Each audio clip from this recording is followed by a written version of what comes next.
Hey everybody, how we going? Welcome back to the channel. And today I'm doing a bit more work on the Frost Giant. So I decided I would give the airbrush a chance at doing the steel grey highlight over the blue wash. I haven't used my airbrush very much. It's a Sparmax SP35C, and I have used it on a few occasions, but I haven't used it as often as I probably could have with the opportunities I've had over the years. So my skills with it, a little bit rusty. But we'll see how we go today. I will be pausing the video intermittently while the generator runs. It's a tank compressor. If you're not familiar with airbrushes, generally speaking, the compressors that you get with an airbrush, or that you should get with an airbrush, are non-tank compressors. They work on a pressure system. So when it senses a loss of pressure, the generator kicks in, the compressor kicks in, and starts sending air through the hose.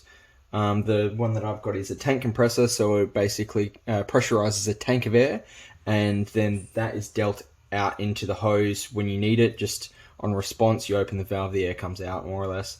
And then when it senses the drop in pressure in the tank, then it'll kick in and top up the tank. Plus sides to a tank compressor is it's not constantly running every time you pull the trigger. Downside to a tank compressor is it will just turn on randomly when you don't expect it, because it's a tank compressor, and it will just sense the lack of pressure in the tank and just kick in. If you are going to get a tank compressor, I would recommend trying to find one that's relatively quiet with a decent sized tank, so it doesn't do it too often. But having said that, a tank compressor versus a instantaneous compressor, or whatever they're called, probably go the instant pressure system. A lot of people reckon that the ones specially made for airbrushes are a lot more quiet than the tank ones. I've never had one. I've never had one that's specifically made for an airbrush. I've been thinking about getting one, but in all honesty, the lack of use that I've the lack of me using this means that I haven't felt the need to get one. Part of the reason I got the tank compressor was because the local store in my area didn't sell them yet, and I was really wanting a compressor, so I just went down to the hardware store and got one.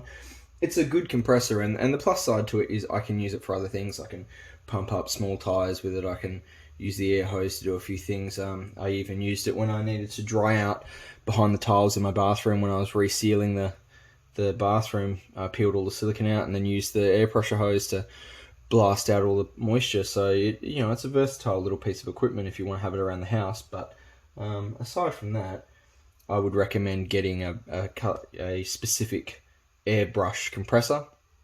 Sparmax do deals, or not deals, sorry, they do packages. I would recommend you go and look on their website. If you are going to go in and get an airbrush, they do a package which is the airbrush and a mini compressor. Don't quote me, I think it's about $400 Australian, but I can't remember off the top of my head.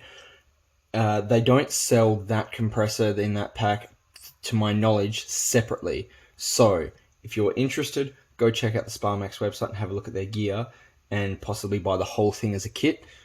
And aside from that, they do a larger independent sort of sale compressor that doesn't come with an airbrush, and that's the one I've sort of been looking at. I'm kicking myself that I didn't get a kit altogether in one, but the store that I got this from locally was an art supply store, and they didn't really do airbrushes. They just happened to sell a couple of things if you ordered them in. Now my local store sells a range of Sparmax gear, and I wish I'd known about some of the stuff that they've got. This isn't a paid promotion, by the way. This is just me rambling on about my kit. So I'm going to turn on the compressor. I'm going to hit pause on the video, and I'll probably do a little bit of spraying without the compressor on, just to sort of see how it goes, without recording on, sorry, just to see how it goes. And if I do alright, I'll show you how I'm getting on. If I do very poorly, then this is going to be a short video. Alright. Okay, we're back, and I'm glad I decided to use the airbrush. Yeah, it came out alright, actually. Probably still a little bit darker than I'd like, but you know what? First time using the airbrush in a good few months. I gave the snow and the ice a bit of a once over as well. I had extra paint in the cup, so I thought, I'll use it up. Also gives a bit of a base layer for when I do want to put the whites and really light greys over it, or really light blues, to give that sort of blue ice kind of feel underneath. A little bit on the haft there around his hands, that's alright, I can fix that later. So I don't know if I'll do much else with the airbrush. I might do the deer and the fur with the airbrush now. I'll probably do his beard with a normal brush though, and his hair. But yeah, I'm really happy with how that turned out. It turned out a lot nicer than I thought it was going to, given my very basic skills. So now I'm going to chuck a bit of Glacier Blue into the airbrush and go ahead with the rest of the highlights. And yeah, I'm sorry I can't really show you it as I'm doing it. Unfortunately, my compressor, like I said, does make a bit of noise. So yeah, I will be back in a moment. Okay, so I've gone over it with the Glacier Blue, and it's come up quite nice, I reckon. It's still probably a little bit darker than I actually intended, but it looks good. You know what? I'm happy with it. Originally, I didn't want the blue skin because I thought it was a bit bold, but you know what? It's cool, and I've been fixating a little bit too much about getting the skin just right, given that, like I said, I kind of just want to get this guy on the table. So yeah, next thing I'm going to do is go over his leather with some snakebite leather, and probably another sort of pale brown, or maybe some yellow contrast paint. Oh, that one's a little bit too yellow. Oh, maybe some Armageddon Dunes, yeah, or some Dark Oath Flesh. Because it's patchy, there's stitches in it. You know what, I reckon just a couple of different types of leather-based sort of browny tones, and that's one of the layers that's sort of set back against him. I do need to touch up a few spots where the airbrush overthrew as well. So yeah, I reckon I'll just give some of those a crack now, and let's see how they go, hey? Because it can't hurt to just get started and see where we go. I'll start off with the snakebite leather because it's leather. Now, if he wasn't holding a wooden axe handle, I'd probably use some wildwood as well because it's a good brown. But you know what? Maybe I can use it in a spot at the back. Yeah, that might look good. Now, I generally try and steer away from using contrast paints on big flat surfaces. I find that they don't actually do well on a big flat surface. Your mileage may vary, but I'll give it a crack on this one. So, worst case scenario, I need to repaint it.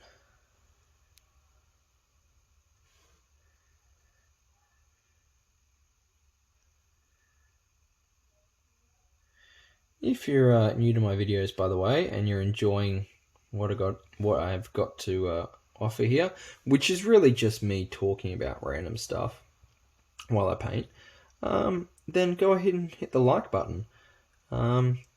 If you have any compulsion to see this model finished, hit the subscribe button, and every time I post a new video with him in it, it'll pop up on your feed.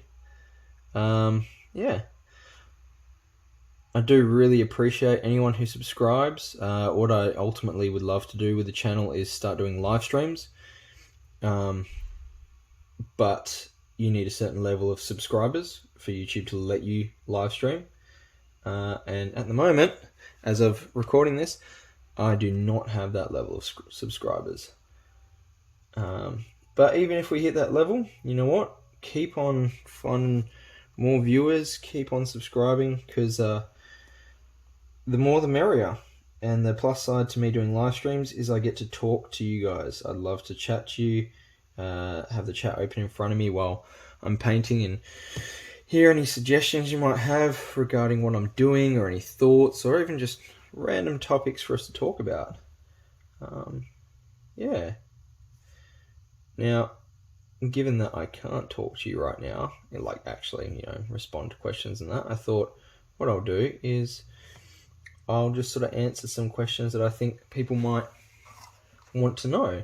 So, in regards to this mini, which is for D&D, if you haven't seen the earlier videos, this is for the Cave of the Frost Giant D&D Epic Encounters standalone encounter box, which was gifted to me by a friend, and it's not a paid promotion. It wasn't sent to me by the manufacturer. I am not that famous or popular yet.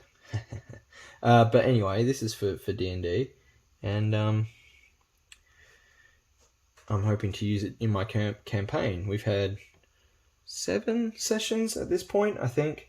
Technically 8, but one of them was a one-off standalone, one-shot. It was a one-shot that I designed for my birthday, oddly enough. I really wanted to do a Cthulhu-esque one-shot. So I made my own adjustments to the weapons inventory so that people could take guns and that. I did a bit of homebrewing in that regard. And we had a sort of Cthulhu-style investigation game with my group, and that was a lot of fun. They did end up defeating the ancient evil, the horror, but one of the party succumbed to madness. Me and one of the other boys came up with a madness scale, so as you sort of progress through the story and have revelations, you descend slowly into madness every time you find out something shocking, and you have to make a madness check. And if you fail it, you lose something. So the first one is you start to lose your wisdom checks. You get a disadvantage on wisdom checks, which is the check you have to make to pass the madness. So you can see how it sort of snowballs. And then after that, it was intelligence, then I think charisma, and it sort of spiraled from there. Then you started to become easily charmed by the enemy NPCs in combat, because you were sort of giving into their allure. And then after that, level 6 was the final level at which you fully gave in to the charms of the big bad enemy NPC, and you become a member of the cult. And yeah, you have to actively work against the party now. Now, no one luckily ended up that high up in the madness scale early on. I mean, it would have been interesting, but no. Everyone stayed pretty sane through most of it. However, right during the last battle, fighting the ancient evil, this horror that I'd randomly come up with, one of the guys jumped in to scratch out the summoning circle and had to make a madness check and failed it tragically. I mean, he hit level 6 right as the big sort of climactic battle was happening and turned on the rest of the party. It was perfect. I couldn't have written a better sort of ending. They did defeat the big bad evil. When they all woke up after this sort of concussion hit them from scratching out the summoning circle, the member of the party who had turned evil, so to speak, was gone. And they were left sort of scratching their heads as to what to happen to him. So it was a really interesting sort of way for the game to end. And I was really happy with it. It just was a blast. So that's probably a little bit light, the Agros dunes. Agros dunes. Can't we just say light brown? I get that it's a copyright thing, but seriously. Paint company's gonna paint. They just have to copyright every little colour. Even though you just know that everyone's got roughly the same shades and roughly the same colours, it doesn't stop you buying other colours. And actually, this is an interesting point that I'd like to make. I was listening to a podcast today, and one of the guys on the podcast said, sometimes painting tutorials put me off because they use paint brands that I don't use, so I can't follow that tutorial. Just because someone uses a paint or a particular color in a brand that you don't have or you don't have access to, doesn't mean you can't follow that paint tutorial. You know, if you don't use Vallejo, Citadel make almost exactly the same colors. Realistically speaking, there's, you know, some differences there. There might be a bit lighter, a bit darker, but they make 3 shades of blue within each other's sort of within variable things. Scale 75 makes 3 shades of blue that are all sort of roughly within that same range. Just because I use Vallejo on his body and Citadel contrast paints on the haft of the axe, doesn't mean that you can't do other things. A similar effect on the axe could probably be achieved with Vallejo washes. I'm not familiar with many other paint brands. I've only got 3 Scale 75 paints. I've probably got about 80-something Vallejo and 80-something Citadel, and that's it. I do want to delve more into the Scale 75, but that's my experience. And if I say, oh, I'm using this color, you don't have access to that, you know what? Jump online. I'm sure somewhere in a Reddit somewhere, Reddit's a big place, somebody has come up with a parallel for a lot of these paints. I vaguely recall someone saying there was an app for it at some point, and there's an app for everything. But yeah, you can find these things elsewhere. It's not specific to this brand. Sure, contrast paints are rather specific kind of blend that have an effect on the model in a certain way, but you can get similar effects in other ways. You know, you can do a dark color, you can dry brush with a light color, you can use a wash or an ink, and it might be a little bit slower, but it gives you a very similar effect. So don't be put off if I'm using a color that you don't have, or I'm using an entire paint range that you don't have. It's the technique that is important, not the paint itself. Understanding a technique is the main thing. Which isn't to say that I understand any technique specifically, because don't get me wrong, my technique is rubbish sometimes. But I kind of understand most of the techniques I'm using, even if I don't do them well. I got a rough idea. So this is Gore Grunter fur. I'm going to use on the deer.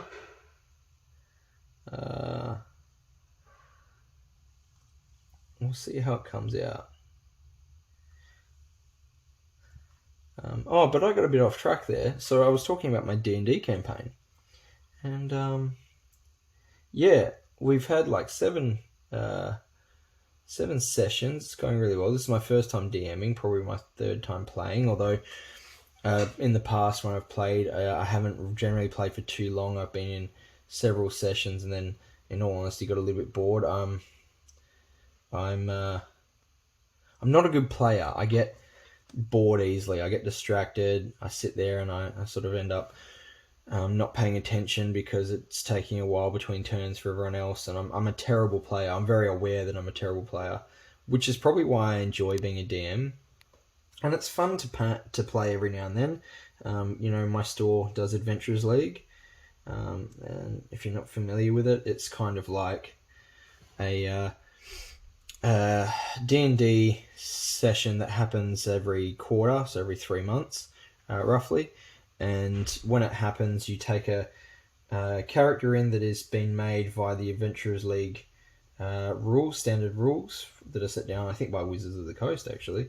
And you can take that character to any Adventurers League. You just say, look, I'm level 3 or whatever. You generally level up after every session, I think, because it happens so infrequently. And you just say, oh, you know, I'm this level, and I would like to join in on Adventurers League on this date, please. And you buy your ticket or you make your booking, however your local store does it. And yeah, then you can just jump in on a session with a bunch of randoms, a bunch of people you haven't met, make some new friends maybe, and yeah, away you go. And I generally play in Adventurers League now, if I play at all, as a player, not a DM. And I really enjoy that once every 3 months. The rest of the time, though, I'm DM, because it holds my attention constantly, and I like being entertained by my players.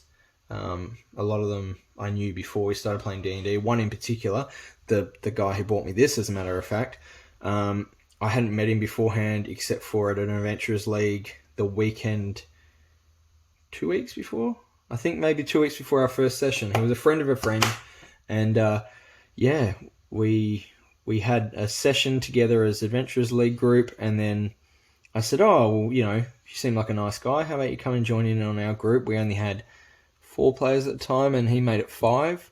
One of our players travels for 2 hours just to get to our session. He lives 2 hours away, and then he goes back home again, and he does that once every 3 weeks, roughly, which is a big commitment, and we really appreciate it. We love having him down and hanging out with him. So yeah, we've got a pretty solid group, and I like hanging out with them, and they make a really good sort of thing to look forward to each month. So yeah, but our session's pretty cool. If I do say so myself, last time what happened? I think last session, I'd have to check my notes for sure, but I'm pretty sure one of the guys ended up making an NPC enemy. We drew from the deck of many things, and you end up getting an NPC who's your enemy, who they're unaware of, or they can be aware of them if you want. I said that he was unaware who the enemy was, and then he started getting threatening letters from messenger boys and girls for probably about 2 sessions. And yeah, it got really interesting really fast. I, at that point, hadn't actually decided who his enemy was going to be. And in the end, it ended up being a dwarf tavern owner who they had accidentally destroyed this poor dwarf's tavern, like 3 sessions earlier. And the tavern keeper blamed the paladin for some reason. I guess he was the one who he saw for doing the most damage. And yeah, he decided to make a pact with a demon in return for powers that he could use to gain vengeance on the paladin. And he showed up, and they start fighting, and everything's going pretty well. And he's got some backup, some cronies with him. And the paladin engages this dwarf tavern owner, and straight away the dwarf, he just teleports to the top of a building, holding the paladin by the collar, and drops him off the roof. And the paladin's, what the hell? What just happened? I don't understand. And I'd given this dwarf special powers because, yeah, I really wanted to do something a little bit different. I wanted to make him a threat. They finally defeated him, didn't kill him, they kept him alive because, and I quote, the player of the paladin said, "I want a nemesis like Batman and the Joker." So now he has a nemesis like Batman and the Joker. Yeah, that was interesting. So, oh, hello. My dog has just wandered in with a toy for me to throw for him. Yeah, so I'm pretty happy with that for this video. Unfortunately, I'm going to have to stop it there. I've got to go out this evening, but I think that's probably not a bad place to pause for now. All these contrast paints are drying. Yeah, I don't know. I feel like I should start on his beard and hair, maybe. 2 seconds while I deal with the pooch.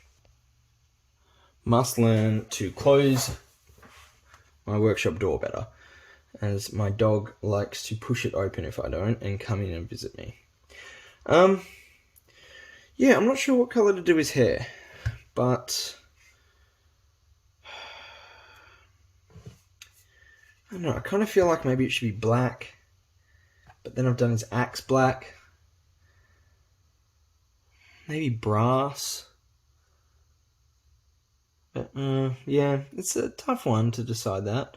I think I'm going to do this gold. And I think I'll probably bust out the airbrush again and do a blue on this and dust the blue back over the blade. But I'll do a lighter blue. I'll probably start with the glacier blue on the axe and then move up to a white. Yeah, I think that'll be the way to go.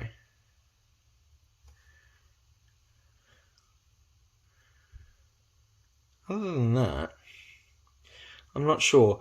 Part of painting a brand new model is sometimes you just don't know how to tackle it. But you know what I am going to do? Well, I've got you guys here.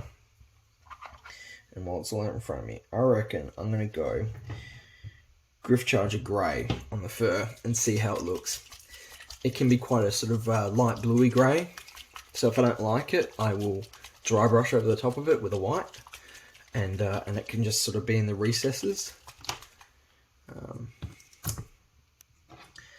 Yeah, but let's see. And I think I might do that anyway. I think I might actually dry brush over this with a white.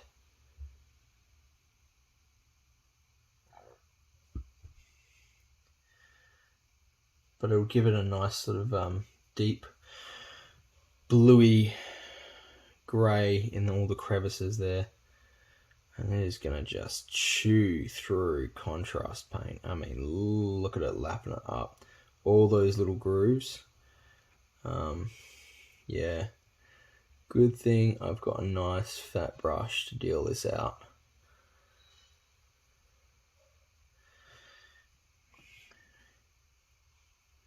You want something with a really deep belly for contrast paints. I don't know if that's a technical term. It's just what I've sort of referred to it. This bit of the brush down here, the belly, in between the metal cuff and the tip, where it sort of bulges out, because you put on really thick layers when you're using contrast, and the same with inks and washes as well. They're really quite thick, heavy loads of paint, because you're trying to dump enough in there that it collects in the crevices and just has that thin layer on the peaks. And if you were painting it on nice and evenly, you'd only get that thin layer, or you'd only collect it in the crevices if it's quite a liquidy one, like this one is. Liquidy is a technical term. Viscous, is that the word? I don't know. I'm sure there's some paintiologist person watching this. Also a technical term. Paintiologists. People who study paints. Don't tell me I'm wrong. I know I'm right. They're out there. Yeah, they'll probably say something in the comments. Oh, actually, Sundered, the term is blah blah blah.